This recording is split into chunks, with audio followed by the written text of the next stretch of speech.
Ang bago nating menu, no? Ito, ano. Yan guys. O siya, labanos, at saka mga tuyong isda. Yan.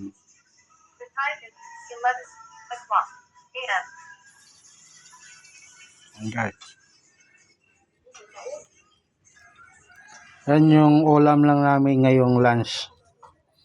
Pero mas maganda guys, tikman natin. Yan. Tikman natin na.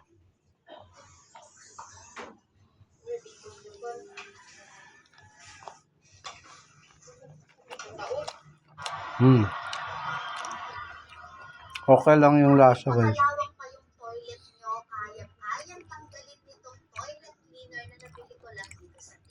Yan.